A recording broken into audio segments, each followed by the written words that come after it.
जय गणेश गिरिजासुवन। नमस्कार, मैं हूँ प्रियंवदा तिवारी और आप देख रहे हैं तिलक पत्रिका। अभी हम आए हुए हैं महामृत्युंजय मंदिर में और यहाँ पर असितांग भैरव भी विराजमान है। तो हम जानेंगे पंडित जी से कि असितांग भैरव कौन थे और उनकी विशेष महत्ता क्या है। असितांग भैरव काशी के अष्ट भैरव में से प्रमुख माने जाते हैं और काशी के अष्ट भैरवों की जो गिनती है वह पुराणों के अनुसार उक्त श्लोकों में वर्णित है। यह श्लोक है रुरुश्चंडो सितांगश्च कपाली क्रोधनस्तदा उन्मत्त भैरवस्तद्वत् क्रमात् संहार भीषणौ इत्यादि। जो 8 भैरव हैं वह 8 भैरव की गिनती की गई है और वह 8 भैरव काशी में विराजमान है। काल भैरव का भी मंदिर है। काल भैरव को जो प्रसिद्धता मिली है वह असितांग भैरव से अधिक काल भैरव को लोग जानते हैं। तो काल भैरव का जो शब्द है, 2 शब्द हैं, काल और भैरव। काल का अर्थ होता है समय और भैरव का अर्थ होता है संहार करना। तो इस आप सुनी होंगी भैरव यातना भी दी जाती है। तो यहाँ का मान्यता है कि जो व्यक्ति काशी में मृत्यु को प्राप्त होते हैं, भैरव जी उनको भैरव यातना देते हैं। वह भैरव यातना क्या होती है? जैसे कोई व्यक्ति है, वह समयानुसार उसने प्राण त्याग दिया, लेकिन उसके कर्मों की श्रृंखला अभी बाकी है। कोई भी व्यक्ति हो, अगर वह प्राण त्यागता है, अगर उसके कर्म का एक इत्यादि कुछ भी बाकी हो, 1% इत्यादि भी बाकी होगा, तो उसको मुक्ति नहीं मिलेगी। लेकिन परंतु काशी मरणे मोक्ष, काशी में मरण से मुक्ति मिलती है। तो काल भैरव का कार्य क्या है? काशी में काल भैरव बाबा का कार्य है काल इत्यादि समय, भैरव इत्यादि संहार करना। जैसे पता चलता है, तो होता क्या है, जब व्यक्ति की आत्मा यहाँ से छूटती है तो वह जैसे ही काशी को पार करती है तो भैरव बाबा उसको मुक्ति देते हैं। उसके बुरे समय जो हैं, जैसे कि भगवान विष्णु पितामह थे, जब वह प्राणों की सैया पे लेटे थे तो भगवान कृष्ण जी से उन्होंने कहा कि हे भगवान, हमने तो अपने 100 जन्म देखे हैं, ऐसा कोई पाप नहीं लग रहा है कि जिससे हमें यह स्वरूप प्राप्त हो, लेकिन ऐसा क्या पाप हमने किया है कि जो है कि हमें यह यातना प्राप्त हो रही है। तो भगवान भीष्म पितामह कृष्ण जी से कहते हैं, तो कृष्ण जी कहते हैं कि आपने तो अपना केवल 100 जन्म देखा है, आपके पास इतना ही क्षमता है, परंतु भगवान कृष्ण परमात्मा थे, उन्होंने कहा मेरे पास आपके 101वें जन्म का भी संग्रह है कि आपने क्या किया है, किस तरीके से आपको यह सजा प्राप्त हो रही है। तो भीष्म पिता को जो तीर की शैया मिली थी, उसके स्वरूप में वह एक बार अपने पहले जन्म में 101वें जन्म में, 100 जन्म तो उनको ध्यान था, 100 जन्म तक उन्होंने कोई कार्य नहीं किया है वैसा, लेकिन 101 जन्म में उनसे ऐसा पाप हुआ था कि वह राजा के स्वरूप में थे और रथ के सवारी करके वह आगे जा रहे थे और उनकी रथ का जो पहिया था वह एक सर्प के ऊपर पड़ गया और सर्प के ऊपर जैसे ही वह पहिया पड़ा और वह सर्प विलकता हुआ वहाँ राजा से विनती की गुहार कर रहा था कि हमें बचाइए, हमारा उपचार इत्यादि दवाई करिए, परंतु भीष्म पितामह वह देखते हुए भी उस सर्प को अनदेखा करके उसको अपने तीर के सैया पे उठा करके कांटों पे फेंक दिए।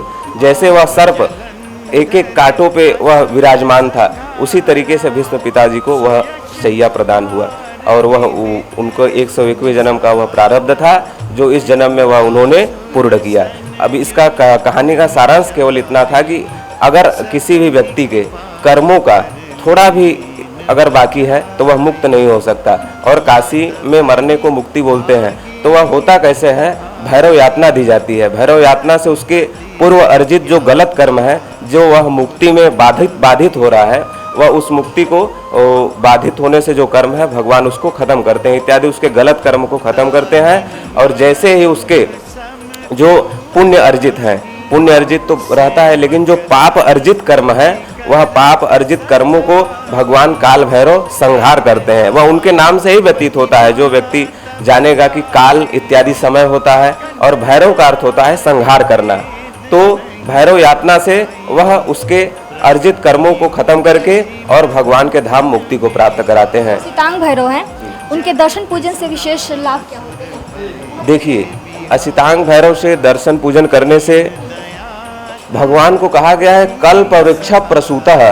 कल्प वृक्ष का अर्थ होता है कि जो आप मन में सोचते हैं वह आपको प्राप्त हो जाता है।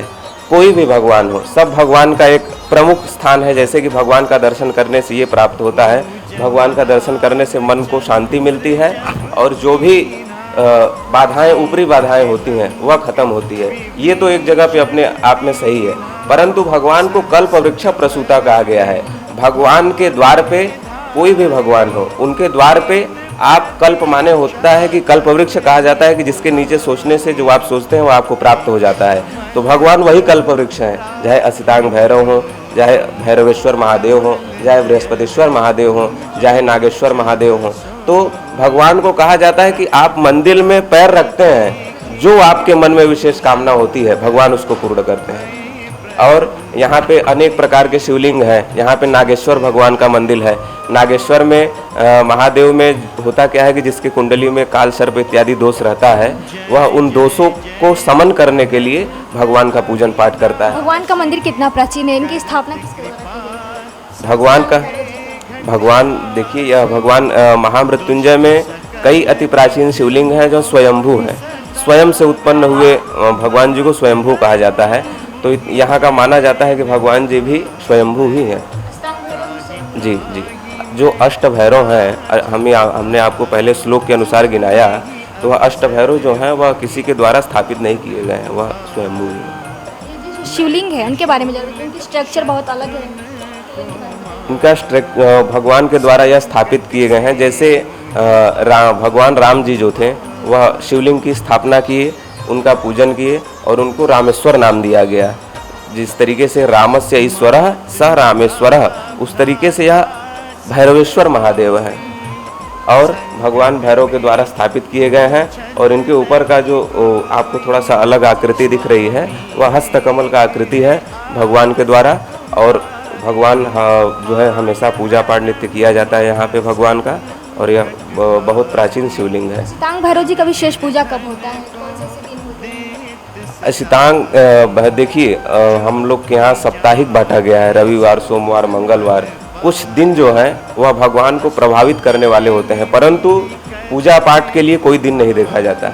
अब आप भोजन करेंगी, एक दिन करेंगी, दूसरे दिन नहीं करेंगी। या तो अगर एक बच्चा हो जो अपनी माँ से एक विशेष कामना रखता हो कि ये मेरा हो जाए, तो क्या उस कामना के लिए वह बच्चा माता को एक ही दिन केवल भोजन कराएगा? ऐसा पुराणों के अनुसार ऐसा माना जाता है कि जैसे कि कोई आपकी विशेष कामना हो तो भगवान का पूजन इत्यादि रविवार को ज़्यादा होता है, परंतु यह केवल एक मिथ्या है। जिस दिन आपका मन करे भगवान का दर्शन करने के लिए, जिस दिन आपके मन में श्रद्धा उत्पन्न हो, समझ लीजिए भगवान का ही आशीर्वाद आपके स्वरूप में है। दिन नहीं देखा जाता कोई। जब आपके ऊपर श्रद्धा उत्पन्न हुई, भगवान का आशीर्वाद हुआ, जी रविवार। सुर ब्रह्मादिक पार न पाए, जो यह पाठ करे मन लाई, तापर होत है शंभु सहाई। और इनका जो मंदिर है महामृत्युंजय मंदिर में ही स्थित है। और आप देख सकते हैं ये जो मंदिर है बहुत ही प्राचीन मंदिर है। ऐसा कहा जाता है कि जो भी काशी में अपनी देह त्यागता है उसको भैरव यातना के बाद ही मोक्ष की प्राप्ति होती है। तो ऐसा कहा जाता है कि जो भैरव है, असितांग भैरव, उनकी विशेष पूजा रविवार के दिन की जाती है।